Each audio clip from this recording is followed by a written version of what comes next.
Break के बाद स्वागत है आपका खबर नोएडा से, जहां पर पत्रकार के साथ चाकू की नोक पर लूट की वारदात को अंजाम दिया गया है। और इस मामले में फिर ऊपर से एसएचओ साहब की बड़ी लापरवाही भी देखने को मिली।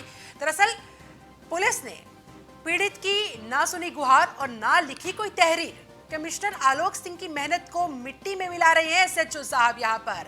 ऐसे में सवाल खड़ा होता है कि क्या नोएडा की पुलिस ऐसे ही करती है जांच पड़ताल? एसएचओ ने मोबाइल का नंबर तक लेने की जहमत नहीं उठाई। मौके पर विजुअल बनाने से भी एसएचओ साहब ने मना कर दिया और उसके बाद फिर वो नाराज भी हो गए। पीड़ित को बीच सड़क पर छोड़कर एसएचओ साहब वहां से वापस लौट गए। एक थाने से दूसरे थाने तक पीड़ित पत्रकार चक्कर काटता रहा, लेकिन पुलिस को मानो कोई सरोकार ही नहीं। इस वारदात के बाद किसी ने भी पीड़ित पत्रकार की गुहार नहीं सुनी। नोएडा से ये घटना सामने आई है। एक पत्रकार के साथ चाकू की नोक पर लुटेरे लूट की वारदात को अंजाम देकर वहां से भाग जाते हैं और उसके बाद फिर जब कंप्लेंट की जाती है पुलिस से, तो फिर एसएचओ की भी लापरवाही सामने आती है। एसएचओ कोतवाली 20 राकेश कुमार, जिसकी लापरवाही यहां पर उजागर होती हुई एसएचओ साहब ने मोबाइल नंबर तक लेने की जहमत यहां पर नहीं दिखाई। नोएडा में पत्रकार के साथ अगर इस तरह से लूट की वारदात को अंजाम दिया जाएगा और ऊपर से फिर पुलिस की इस तरह की लापरवाही सामने आएगी, तो ऐसे में आप अंदाजा लगा सकते हैं कि फिर आम लोगों के साथ पुलिस किस तरह का बर्ताव करती होगी। आम लोग जब अपनी कंप्लेंट लेने के दर्ज करवाने के लिए थाने पहुंचते हैं, तो फिर पुलिस का किस तरह का बर्ताव, किस तरह का रवैया होता होगा। ये घटना एक पत्रकार के साथ हुई है। एक थाने से दूसरे थाने पत्रकार को जिसके साथ लूट की घटना घटी, उसे चक्कर लगवाया जाता रहा, लेकिन किसी ने भी उसकी तहरीर नहीं लिखी। सेक्टर 19 की तरफ हम जा रहे थे इसी रोड से, जैसा आप देख रहे हैं। इसी रोड पर यहाँ पर 3 लोग आए हमारे पास और मेरे गले पर चाकू रखी और हमसे गाली देकर कहते हैं कि आपके पास जितना भी जो कुछ है सब निकालिए, वरना यही काम तमाम कर दूँगा। तो हमारा उन्होंने फ़ोन और पैसे हमारे पास जो पड़े हुए थे 250 से 300 रुपये, वो सब छीन के वो इसी रोड पर सीधे फरार हो गए। दरअसल जब मेरा फ़ोन वो लेकर भाग गए, तो हमने अपने फ्रेंड के नंबर से लगातार फ़ोन किया, तो उन्होंने पुलिस बन के हमको गुमराह भी किया कि ये लोग पकड़े जा चुके हैं, आप सेक्टर 15 थाने में आइए। तो हम दौड़ के सेक्टर 15 थाने भी गए, लेकिन वहाँ पर ऐसा कुछ नहीं था। उन्होंने हमको गुमराह किया और तब से लगातार वो नंबर मेरा स्विच ऑफ था। अभी सेक्टर 20 थाने गए तो वहाँ पर एसएचओ साहब को हमने पूरी बात बताई, तो एसएचओ जी यहाँ पर आए, उन्होंने मुआयना किया, लोकेशन पर आए। बाकी उन्होंने कहा है कि हम इस पर कार्रवाई करेंगे। मुकुल तिवारी हमारे साथ नोएडा से संवाददाता जुड़े हुए हैं। मुकुल, कार्रवाई करने की बात तो पुलिस की तरफ से कह दी गई, लेकिन कार्रवाई के नाम पर अब तक क्या कुछ हुआ है? और अगर पीड़ित पत्रकारों के साथ एसएचओ साहब इस तरह से बर्ताव करेंगे, इस तरह से व्यवहार करेंगे, तो आखिरकार फिर आमजन के साथ वो कैसे करते होंगे, इसका अंदाजा लगाना कोई मुश्किल नहीं है। नोएडा पुलिस आखिरकार क्या कर रही है? आए दिन इस तरह की लूट की वारदातें देखने को, सुनने को मिलती है और अब तो पत्रकारों को भी नहीं बख्शा जा रहा। जी बिल्कुल, आपको बता दें, देर रात जो है सागर बंटावत हमारे जो साथी हैं, इनके पास जो है लूट की वारदात हो जाती है। चाकू के दम से बदमाश हैं, 3 बदमाश, इनसे मोबाइल और पैसे लूट ले जाते हैं। आनन फानन में थाना जो 20 है उसे सूचना दी जाती है, लेकिन एसएचओ 20 जो है मौके पर आते हैं और अपनी जो है मौके पर देख के चले जाते हैं। ना तो उन्होंने नंबर लेने की जहमत उठाई, ना उन्होंने अभी तक एक एप्लीकेशन भी ली, ना मुकदमा दर्ज किया गया। क्योंकि मामला है बड़ा, क्योंकि लगातार नोएडा में जो लूट हो रही है उसको देखते हुए जो है सबको जो है मुकदमा लिखने से बचते नजर आ रहे हैं। क्योंकि अभी कुछ ही दिन 2 दिन पहले जो है 48 घंटे भी नहीं हुए हैं, हाँ। तभी एक क्रेटा गाड़ी भी लूटी गई है और जिससे लूटी थी उसे घायल कर बदमाश फरार हो गए थे और उसकी देर रात जो है मौत भी हो गई है। तो इसी को देखते हुए एसएचओ जो है वो बचते नजर आए। इस वजह से ही नोएडा पुलिस पर बिल्कुल तमाम तरह के सवाल। यहाँ पर इस वक्त हमारे साथ पीड़ित पत्रकार सागर राजावत भी जुड़े हुए हैं। सागर, सबसे पहले तो आपसे एक बार फिर से उस पूरी घटना के बारे में जानकारी लेना चाहेंगे। किस समय की घटना है, क्या कुछ हुआ वहां पर, और उसके बाद जब आप कंप्लेंट लिखवाने गए तो किस तरह का पुलिस का रवैया नजर आया? एसएचओ राकेश कुमार ने आपको क्या कहा? मदद की जब आपने उनसे बात कही, गुहार लगाई, तो फिर क्या जवाब था उनका? जी 9:30 बजे के आसपास की वारदात है जो हमारे साथ घटित हुई।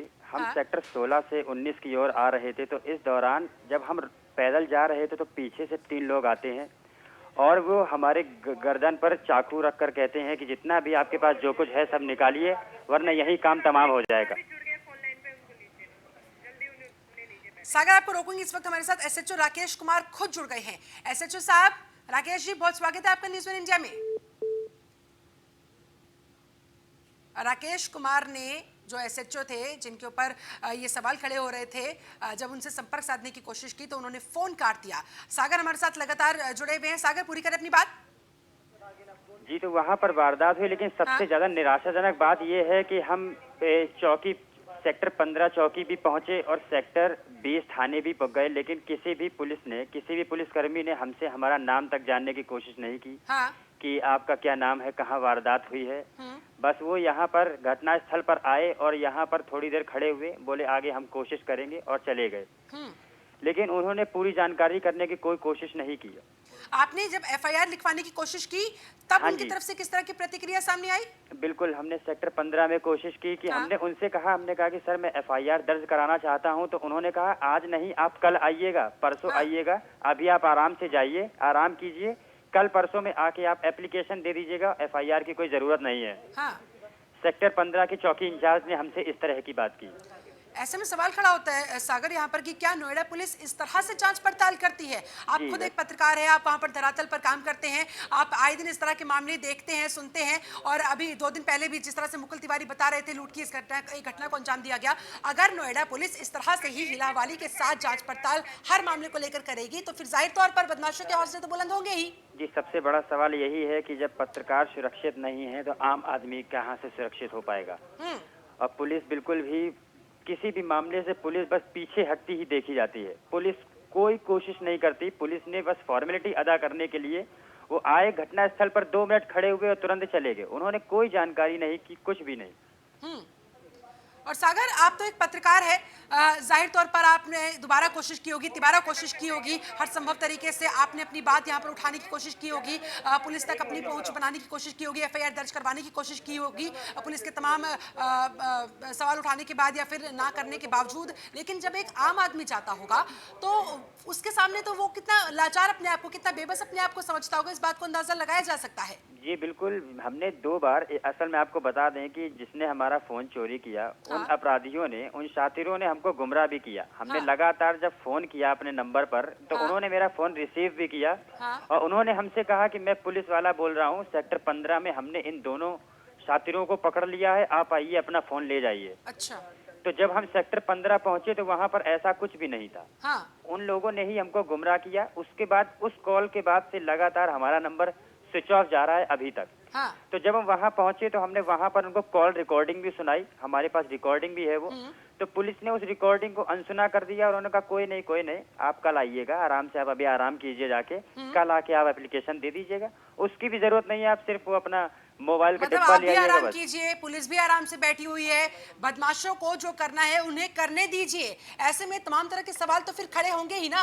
पुलिस क्या इस कार्यप्रणाली के साथ केसेस को सॉल्व करेगी? एक तरफ तो कहा जाता है कि नोएडा पुलिस तत्परता के साथ लोगों के साथ मौजूद है, हर संभव तरीके से उन लोगों के साथ खड़ी हुई है न्याय दिलाने के लिए। लेकिन जब न्याय की मांग के साथ, गुहार के साथ लोग उनके पास पहुंचेंगे तो अगर उनका इस तरह का बर्ताव रहेगा तो फिर आखिरकार कैसे न्याय मिल पाएगा? जी सही बात है कि पुलिस कोई भी कोशिश नहीं करती है। पुलिस इसी तरह से बस अनसुना करती है और बिल्कुल कोशिश नहीं करती है। पत्रकार यहाँ पर सलामत नहीं है तो आम आदमी इस समय कितनी परेशानियों और और सवाल मुसीबत ये का भी सामना सागर करते कि होंगे। जिस समय कमिश्नरी सिस्टम की बात कही गई थी, बड़े बड़े दावे किए गए थे, लग रहा था कि मानो अब यहाँ पर क्राइम रेट, क्राइम ग्राफ एक तरीके से पूरी तरह से जीरो हो जाएगा। लेकिन यहाँ तो सब कुछ उल्टा होता हुआ ही नजर आ रहा है। जी बिल्कुल, क्राइम लगातार बढ़ता जा रहा है। आए दिन लूट की खबरें तो आती ही हैं, लेकिन अब यहाँ पर सरेराह चलते हुआ आदमी भी सुरक्षित नहीं है।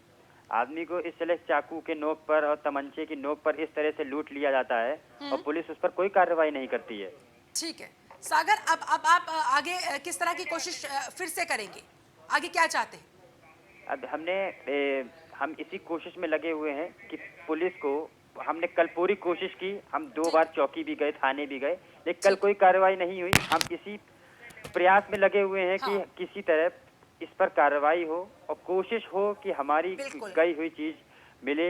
नहीं मिलती है तो कम से कम कोशिश तो कर ही सकते हैं। अन्य लोगों को ना करना पड़े। चलिए, बहुत शुक्रिया आपका सागर राजावत, अपनी पूरी ये दास्तां बताने के लिए। आपके साथ जो कुछ ये घटा, एसएचओ राकेश कुमार की तरफ से ये जो लापरवाही बरती गई, इस मामले में बड़ी लापरवाही उजागर होने के बाद जब हमने राकेश कुमार से संपर्क साधने की कोशिश की तो उन्होंने फोन तक काट दिया। इस तरह से यहाँ पर नोएडा में एक पत्रकार के साथ चाकू की नोक पर पहले उसका फोन लूट लिया जाता है, उसके पास जो कैश पड़ा होता है वो लेकर बदमाश भाग जाते हैं। और जब एसएचओ राकेश कुमार को फोन लगाया गया, उनसे संपर्क साधने की कोशिश की गई तो उन्होंने फोन काट दिया। और नोएडा में पत्रकार के साथ लूट के इस मामले में ये बड़ी लापरवाही एसएचओ राकेश कुमार की। मामले में सेक्टर 20 एसएचओ राकेश कुमार ने न्यूज़ वन इंडिया का फोन तक नहीं उठाया। फोन उठाने के बाद बोले एसएचओ राकेश कुमार, मैं आधिकारिक व्यक्ति नहीं।